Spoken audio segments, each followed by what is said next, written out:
Alors, dans le milieu de la dissidence, on entend ça et là, les gens plus ou moins importants s'exprimer de façon définitive et très catégorique à propos des candidats un peu alternatifs, hein, que sont Marine Le Pen, Dupont-Aignan, Asselineau.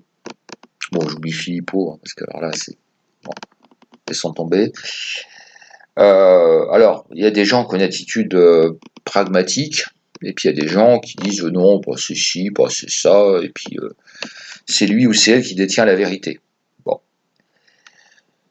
Alors je voulais quand même rappeler, parce que d'un point de vue neurophysiologique, l'être humain, il a beaucoup de mal à appréhender les chiffres, hein, au-delà de 3. Ça, c'est des études scientifiques qui ont été faites. Donc au-delà de 3, l'être humain, il est perdu. Rappelez de ce qu'est l'hérité de la France. Donc la France, actuellement, elle est au ski. France consumériste, droguée à l'euro, qui ne pense qu'au loisir, qui est actuellement en train de préparer ses vacances. Moi, j'entends, je passe à côté de gens des fois, ils préparent Bahreïn, là, ça va être le grand rush. Donc là, actuellement, c'est le ski, puis après, c'est Bahreïn. Et puis après, l'été, etc. Je sais pas ce que sera la mode, hein, la Thaïlande, ça sera encore le cas, etc. Donc les Français, oubliez-les, ils sont dans leur monde, ils sont à côté de la plaque pour l'immense majorité. Bon, il y a de plus en plus de gens qui sont dans la précarité, ce qui explique les gilets jaunes, qui commencent à découvrir des pans entiers qui tombent dans la dèche et qui découvrent les réalités, et puis c'est encore loin d'être le cas de tout le monde. Alors, je voudrais quand même rappeler des réalités. C'est que Marine Le Pen, que beaucoup de monde dénigre, un programme très tiédasse, hein, génuflexion vis-à-vis des grands pouvoirs, bah, elle fait que 15% c'est 15% des Français. Hein. Donc voilà, des années et des années d'efforts, 15, elle fait 15%. C'est 15% des Français qui la suivent, je le dis bien. Donc avec ça, vous êtes loin de prendre le pouvoir. Hein.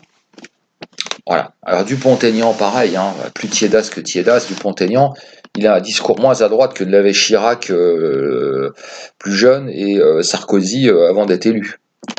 Sarkozy, avant d'être élu, avait un discours bien plus à droite avec Buisson. Bah, lui, c'est 4%. 4%. Asselineau, alors lui, qui est le roi dans ses bottes, hein, qui est vraiment, ça y est, le pouvoir est à la portée de la main, c'est juste à côté, là, il n'y a qu'à se baisser. Qui dénigre la maison Le Pen, qui dénigre beaucoup de choses, très sûr de lui, bah c'est un énarque, hein, de toute façon, droit dans ses bottes, hein, c'est l'assurance des énarques. Alors tout ce qu'il dit était, il y a 99% de choses qui sont remarquablement vraies, et il est à côté de ses pompes, hein, et il tient un discours remarqué. Je, alors, est-ce qu'il s'enivre de de son ego, ou est-ce qu'il fait semblant de ne pas comprendre et puis qu'il entretient lui aussi sa crèmerie? Parce que lui, monsieur Asselineau, c'est 1%. Et encore, j'ai arrondi. Hein. J'ai arrondi, c'est moins de 1% des Français. Donc le pouvoir, il ne le verra jamais. En plus, il n'est pas tout jeune. Donc il faut un petit peu arrêter. Hein. Alors je veux rappeler aussi une chose, c'est que Jean-Marie Le Pen, que le grand gourou, le grand truc, le pur et dur, eh ben, le pur et dur, quand il était entouré dans les années 70 des Brignot et compagnie, des Stirbois, des ceci, des cela, qu'il avait les gros bataillons d'électeurs d'anciens d'Algérie et d'Indochine, il faisait 1%. 1% des Français, je ne dis pas des voix, des Français. C'était des centaines de milliers de voix, les anciens combattants. Alors, redescendons sur Terre. Les Français ne sont pas d'extrême droite. Les Français sont des modérés. Les Français ne sont pas racistes.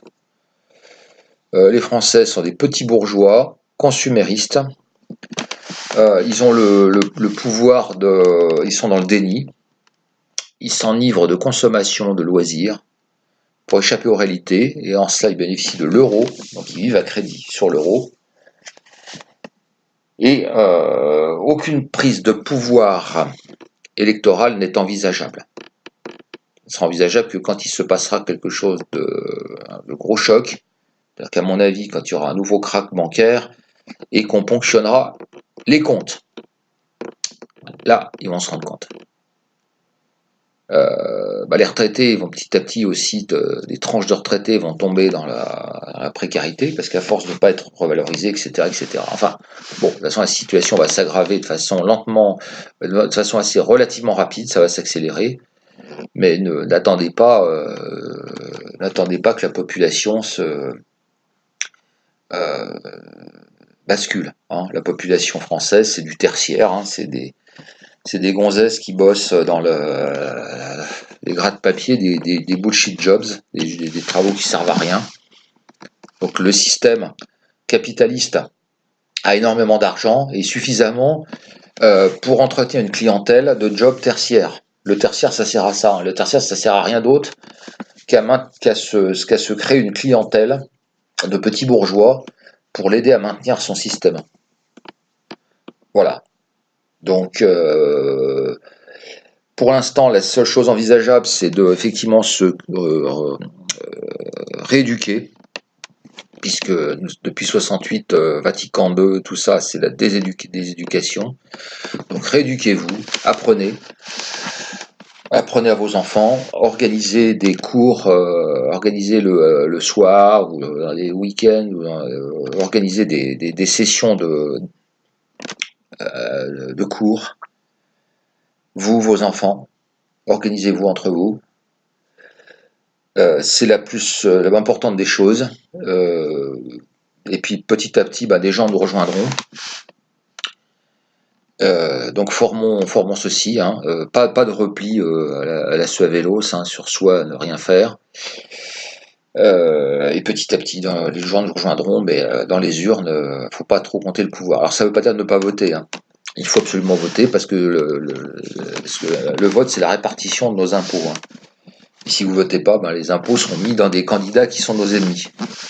Donc votez pour les partis qui sont le moins proches du système. Et bien entendu ce que je viens de dire. Voilà. Sur ce, j'attends vos éventuels avis.